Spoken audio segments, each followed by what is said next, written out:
আস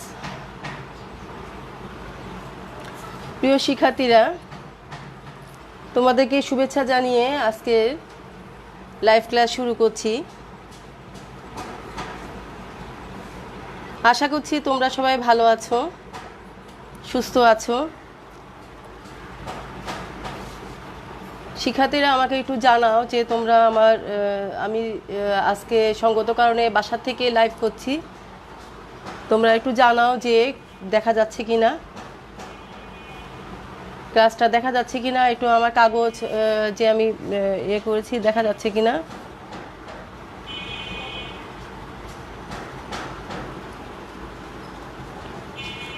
শিক্ষার্থীরা, আজকে আমি তোমাদের সাথে নবম ক্লাস করছি।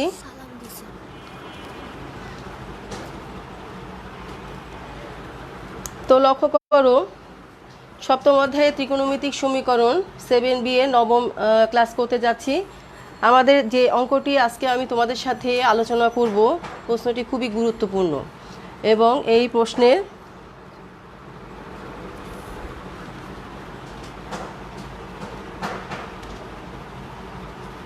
প্রশ্নটি লক্ষ্য করো। এই প্রশ্নটির একটি বৈশিষ্ট্য আছে, বোর্ডে পরীক্ষায় এ ধরনের প্রশ্ন সবচেয়ে বেশি আসে।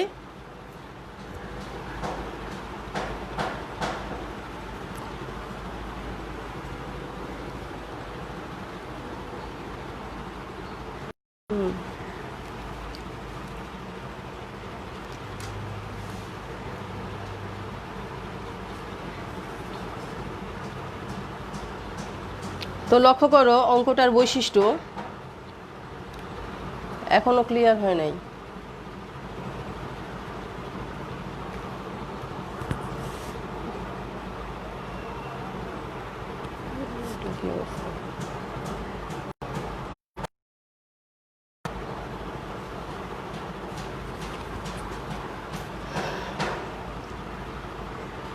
এখন পরিষ্কার হয়েছে।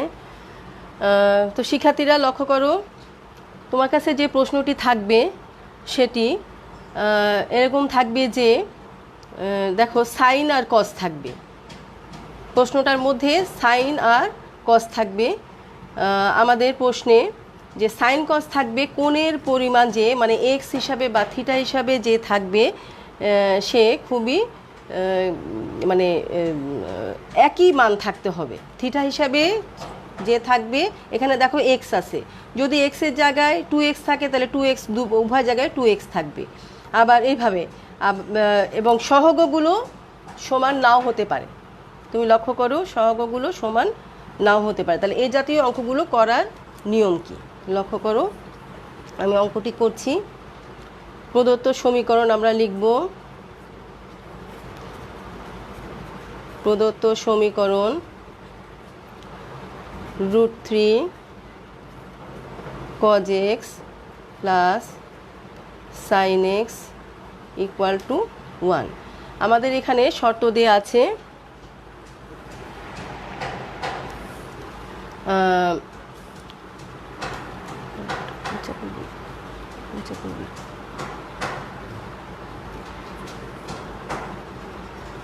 দেখো শর্ত দেওয়া আছে যে মাইনাস এক্সের যে আমরা সমাধানটা করব, এক্সের মানটা থিটা -2π থেকে 2π, সেটা তো আমরা পরে আগে সমাধানটা বের করার পরে। তাহলে এই সমীকরণটি আমরা কি করে সমাধান করব। উভয়, এটা সমাধান করার একটা বিশেষ রুলস আছে। উভয় পক্ষকে √3 whole square plus 1 square equal to কত হয়, √3 প্লাস 1 ইকুয়াল টু √4 সমান সমান 2 দ্বারা ভাগ করে পাই। শিক্ষার্থীরা,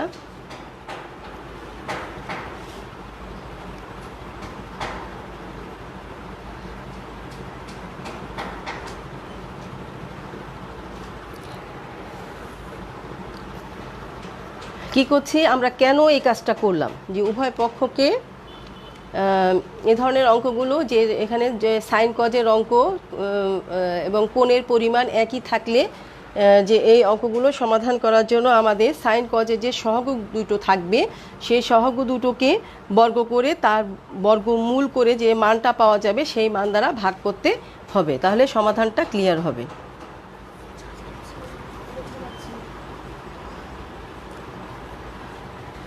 আচ্ছা, চেষ্টা করছি, বোঝা যাচ্ছে না, এখন দেখো তো বোঝা যাচ্ছে কিনা।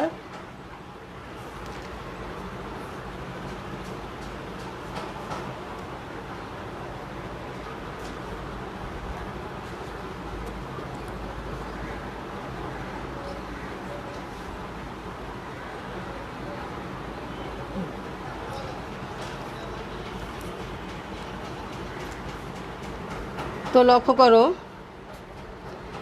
√3/2 cos x plus 1/2 sin x = 1/2, আমরা উভয় পক্ষকে 2 দ্বারা ভাগ করলাম। এখন এখানে আমরা যে আমাদের যে কজ আর সাইন যে মানে যেটা প্রশ্নে দেওয়া থাকবে সেটা আমরা আগে লিখব, কারণ আমাদের এক্সের মানটি বের করতে হবে। সমাধান করা মানে এক্সের মান বের করা। তাহলে কজ এক্স আগে লিখব, কজ এক্স ইন্টু, এখানে লক্ষ্য করো যে √3/2 আমাদের আসছে আর হাফ আসছে। আমরা জানি √3/2 এবং হাফ এই দুটো মান শিক্ষার্থীরা √3/2 এটা হচ্ছে আমাদের কস কত ডিগ্রির মান, কস 30 ডিগ্রির মান, আর 30 ডিগ্রিকে আমরা π/6 লিখি।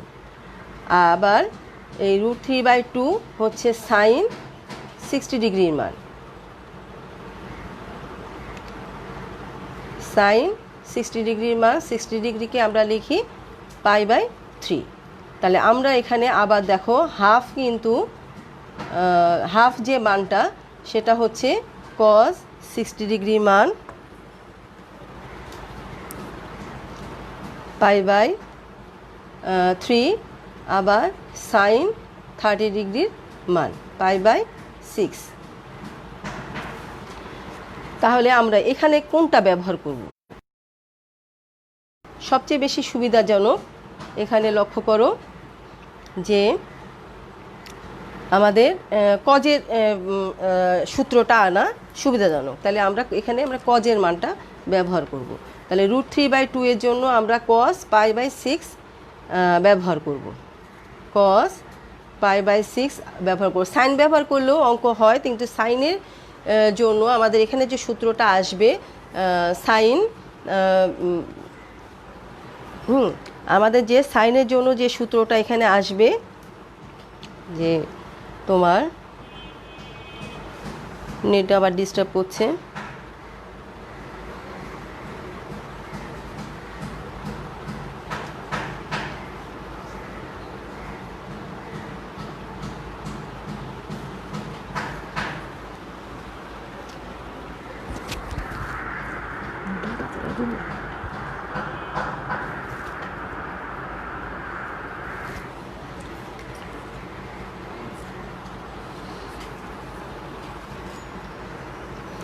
আমরা যে সূত্র শিখেছিলাম cos θ = cos আলফা হলে θ =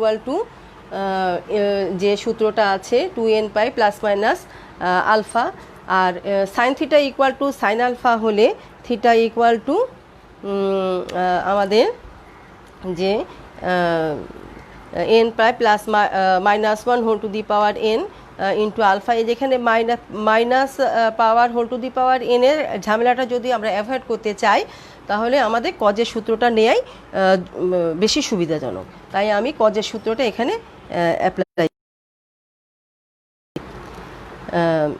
লেখা ক্লিয়ার ছিল না, এখন আবার ক্লিয়ার দেখা যাচ্ছে। তো লক্ষ্য করো, তাহলে আমরা cos x ইন্টু cos, যে √3/2 এর জন্য আমরা cos π/6 লিখলাম, প্লাস কি হচ্ছে sin x লিখব, ইন্টু হাফের জন্য আমরা লিখব হচ্ছে sin π/6, sin π/6 ইকুয়াল টু এ পাশে হাফ কি আমরা আমাদের লিখে দিই, কোন মানটা লিখবো আমরা পরে বুঝবো। লক্ষ্য করো পরের লাইন কস, তাহলে cos x cos pi by 6 plus sine x into sine pi by 6।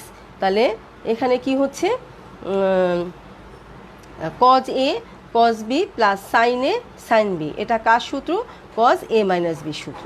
তাহলে আমরা লিখতে পারি cos x minus pi by 6 cos A minus B equal to, যেহেতু এই পাশে আমরা কজের সূত্রটা অ্যাপ্লাই করেছি তাই ডান দিকেও আমাদের কজ নিতে হবে। তাহলে হাফ কজ পাই বাই 3 মান নিব, তাহলে কজ পাই বাই 3। তাহলে লক্ষ্য করো এখানে আমরা কোন সূত্রটা অ্যাপ্লাই করলাম, যে সূত্রটা আমরা বিশেষ করে হাতের বাম পক্ষে আমরা সূত্রটা অ্যাপ্লাই করেছি cos A minus B equal to cos A cos B plus sign A sign B, এই সূত্রটি আমরা অ্যাপ্লাই করেছি। শিক্ষার্থীরা নেট লাইনটা ডিস্টার্ব করছে।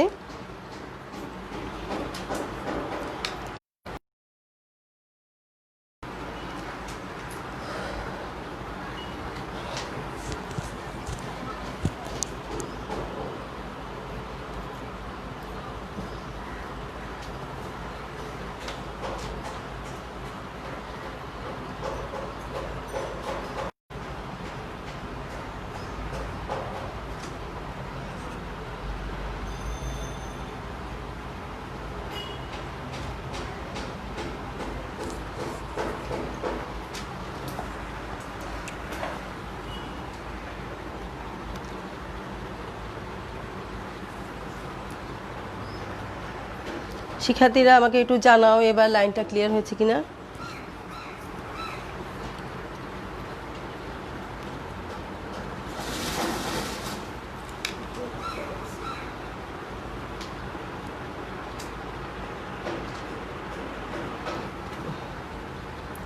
বাংলাদেশের নেট লাইন এত ডিস্টার্ব।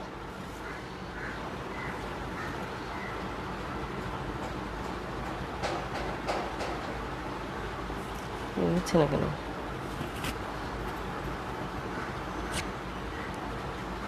এখনো ক্লিয়ার হয় নাই।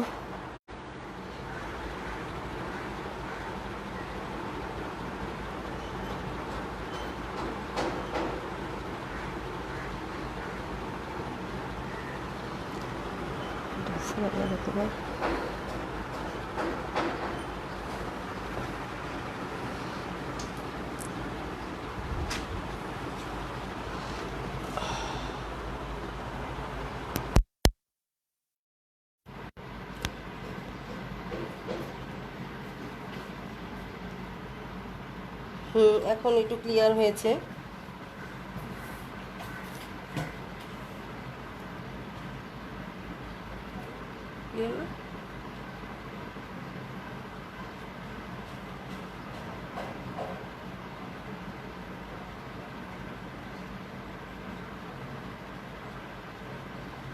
আগের থেকে একটু ক্লিয়ার হয়েছে, ধন্যবাদ।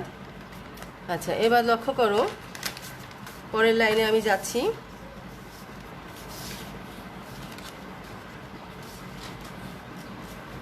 তাহলে cos থিটা ইকুয়াল টু, শিক্ষার্থী cos theta equal two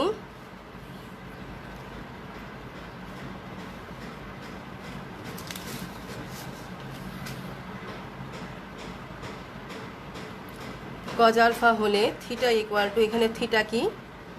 theta হচ্ছে x minus pi by 6 equal to 2n pi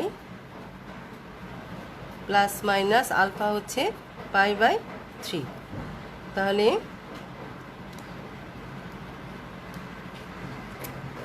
implies that, তাহলে এক্স ইকুয়াল টু, এখান থেকে আমরা প্লাস চিহ্ন আগে নিব, 2n pi plus pi by 3 plus pi by 6, সাইডে আমি লিখি প্লাস চিহ্ন নিয়ে।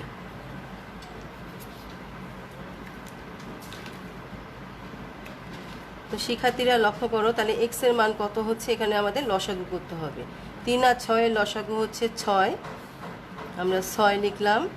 তাহলে কত হচ্ছে 12, 6 দুগুণ 12 n pi plus 2 pi plus pi. তাহলে কত হচ্ছে ক্যালকুলেশন করলে 12 n pi plus 3 pi divided by 6। তাহলে এখান থেকে আমরা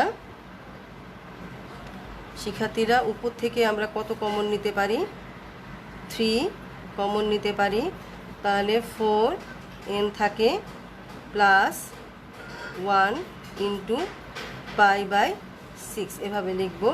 3 আর 6 কাটা গেলে আমাদের থাকছে হচ্ছে 4n plus 1 into pi by 2।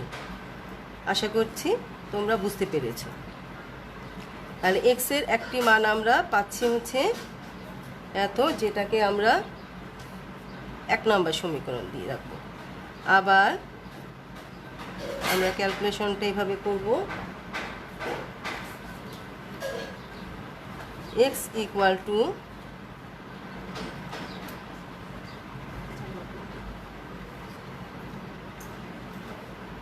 Two n পাই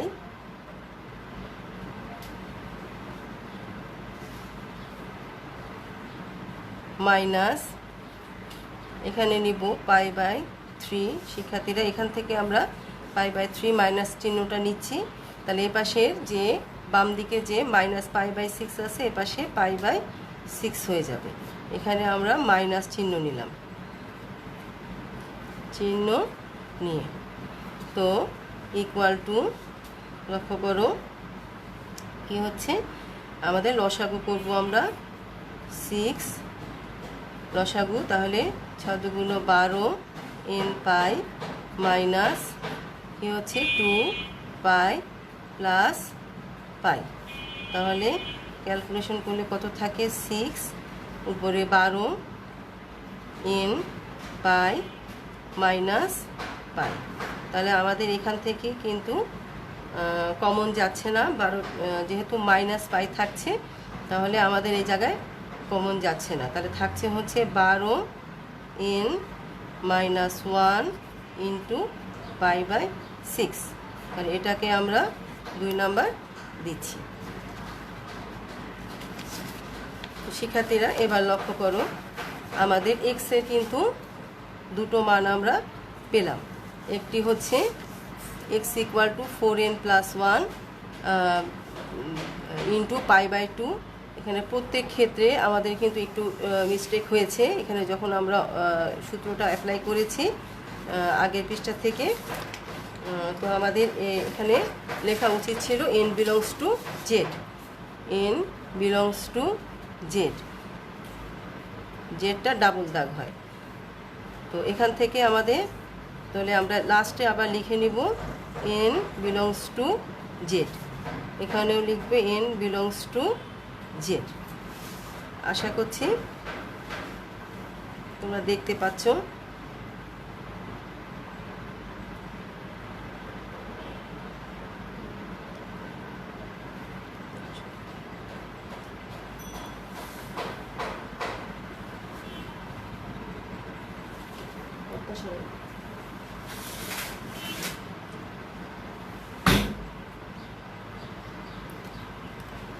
এবার আমাদের যেটা পালা সেটা হচ্ছে যে আমরা এক্স এর সলিড মান বের করব। তো এক্স এর সলিড মান বের করার জন্য আমরা কি করব, যখন আমাদের প্রদত্ত কি আছে, প্রদত্ত যে আমাদের শর্ত দেয়া আছে, প্রদত্ত সীমা, তাহলে প্রদত্ত সীমা কি দেয়া ছিল, minus 2 pi is less than x is less than 2 পাই। অর্থাৎ আমাদের কি আছে, এটাকে আমরা ফার্স্ট ব্র্যাকেটে লিখতে পারি 2 পাই কমা 2 পাই।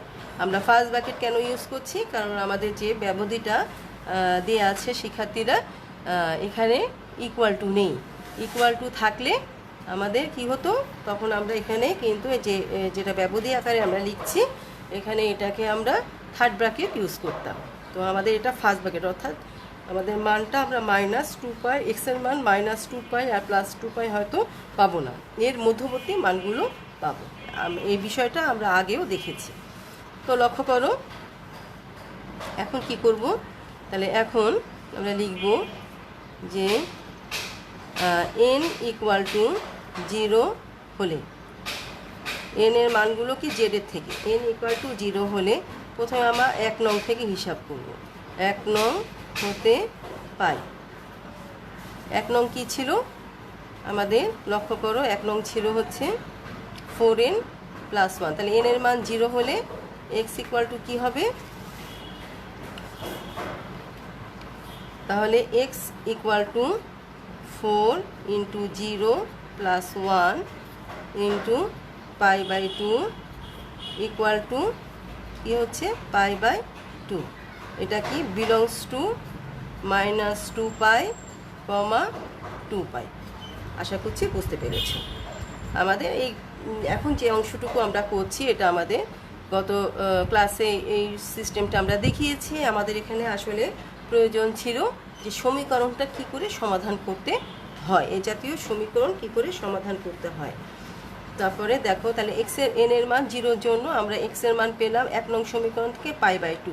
আবার 2 নং সমীকরণ থেকে তাহলে আমাদের হিসাব করতে হবে, 2 নং হতে শিক্ষার্থীরা পাই, 2 নং হতে পাই, 2 নং কী ছিল 12, x ইকুয়াল টু আমাদের 12 × n এর মান 0 -1 × π/6 ইকুয়াল টু ক্যালকুলেশন করলে দাঁড়াচ্ছে -π/6।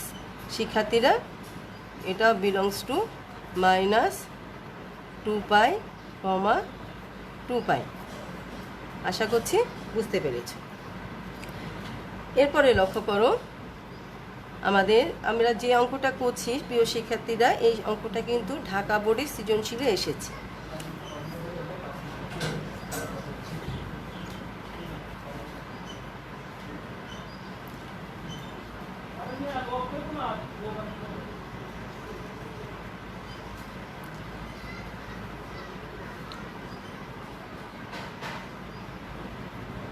শিক্ষার্থীরা দেখা যাচ্ছে কি না একটু দেখি।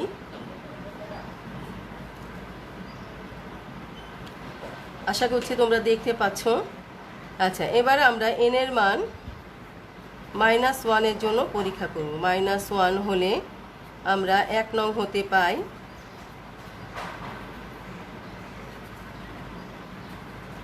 1 নং হতে পাই আমরা কি পাই, তাহলে x ইকুয়াল টু শিক্ষার্থীরা 4 × আমরা -1 বসাচ্ছি +1, এটা সেকেন্ড ব্র্যাকেট দিব, × π/2।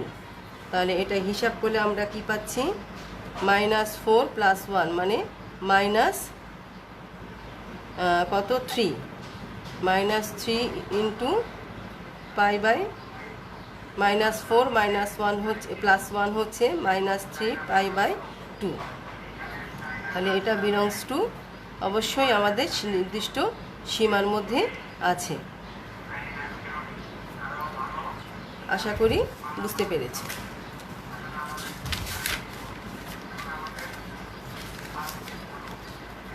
শিক্ষার্থীরা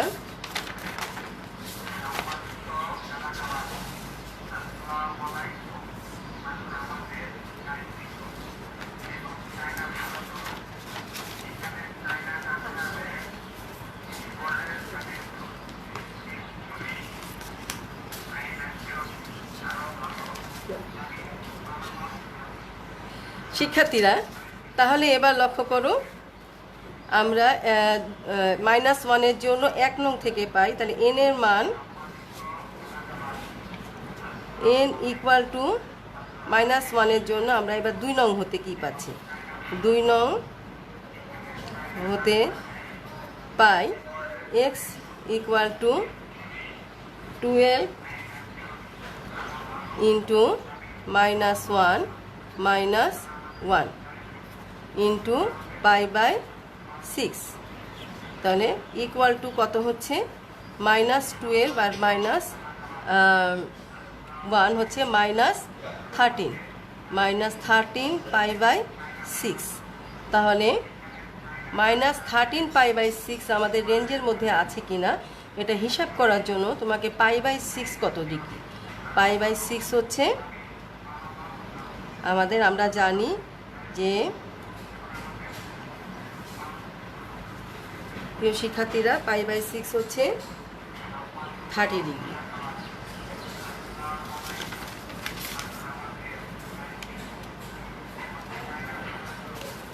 π/6 হচ্ছে 30 ডিগ্রি। তাহলে 30 সাথে 13 গুণ করো, 30 গুণ 13, তাহলে কত হয় 3 13 39। দেখো 3 13 39, 390 ডিগ্রি। এটা কিন্তু আমাদের 360-এর থেকে আরও ছোট, সুতরাং ডাজ নট বিলংস টু -2π, 2π। এটা কি হচ্ছে -30 ইন্টু π/6, তাহলে π/6 হচ্ছে 30 ডিগ্রি, আর 13কে 30 দ্বারা গুণ করলে কত হয় 390, আর 390 কিন্তু আমাদের -360-এর থেকে আরও ছোট, তাহলে এটা গ্রহণযোগ্য হবে না। তাহলে এবার আমরা n = 1 এর জন্য দেখব। তাহলে n = 1 হলে আমরা 1 নংয়ে কী পাই, 1 নং হতে পাই শিক্ষার্থীরা x = আমাদের 4 × 1 + 1 × π/2। নিঃসন্দেহে এটা কি হচ্ছে 5 π/2। এটা ডাজ নট বিলংস টু -2π, 2π, কারণ -5 π/2 মানে π/2 মানে 90 ডিগ্রি। তাহলে আমাদের 360 পর্যন্ত হতে গেলে 4π/2 মানে 4 × 90 ডিগ্রি। তাহলে 4 × দেখো, লক্ষ্য করো, আমি সাইডে একটু রাফ করছি, 4 × 90 ডিগ্রি কত হয় 4 নং 36, 360। তাহলে নিঃসন্দেহে 5 × 90 ডিগ্রি 360-এর থেকে বড়, তাহলে এটা গ্রহণযোগ্য হবে না।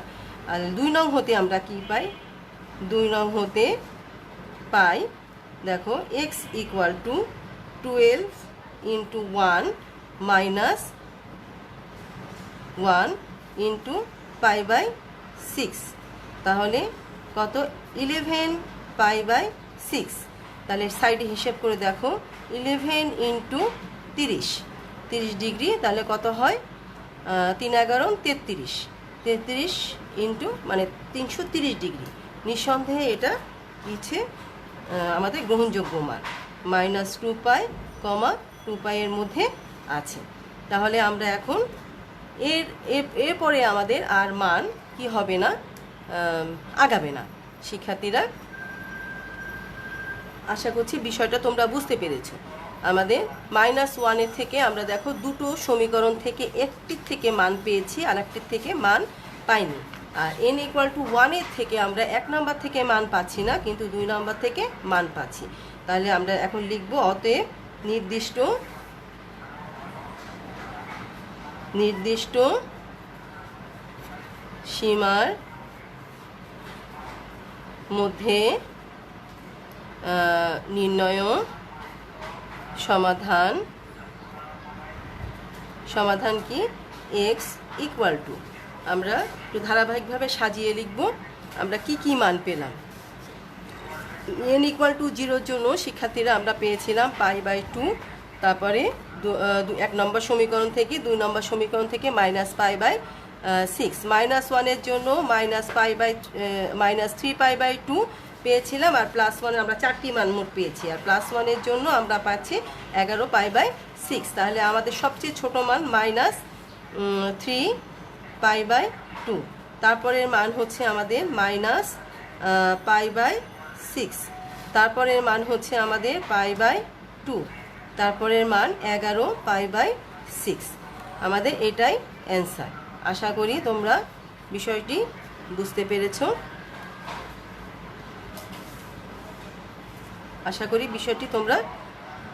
বুঝতে পেরেছো।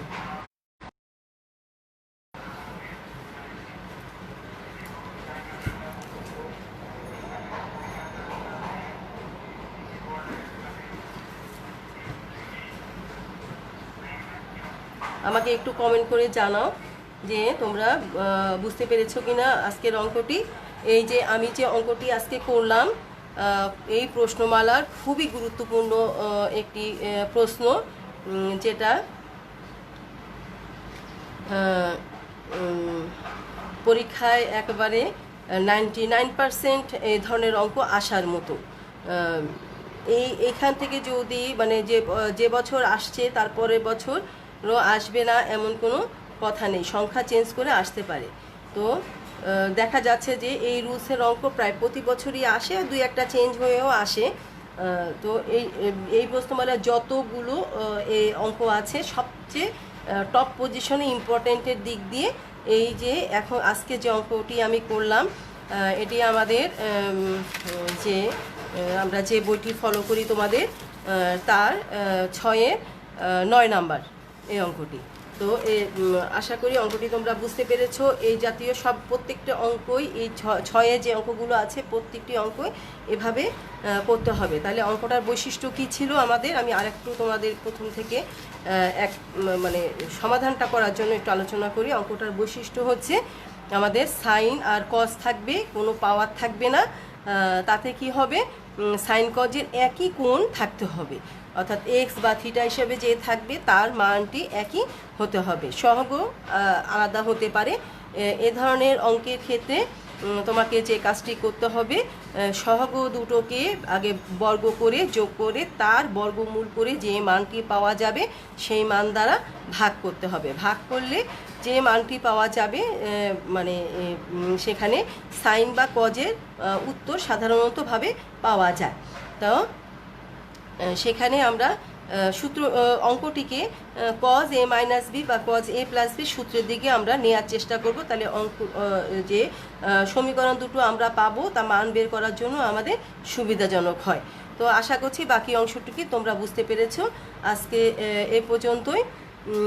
তোমাদেরকে পরবর্তী ক্লাসের ধন্যবাদ, শুভেচ্ছা জানিয়ে আগামী মঙ্গলবার দিন তোমাদের সাথে আমার ক্লাস নেই, আবার বৃহস্পতিবারে ক্লাস। ততক্ষণ তোমরা ভালো থাকো। আর এই প্রশ্নমালার গুরুত্বপূর্ণ অঙ্ক প্রায় শেষ, আর 2-1টি অঙ্ক আছে। আগামী আর একটি ক্লাস বৃহস্পতিবারে যদি আল্লাহ সুস্থ রাখে তাহলে ক্লাস করে এই প্রশ্নমালাটি আমি শেষ করব আশা করছি। সকলকে ধন্যবাদ জানিয়ে আমি আমার আজকের ক্লাস সমাপ্ত করছি। ধন্যবাদ সবাইকে।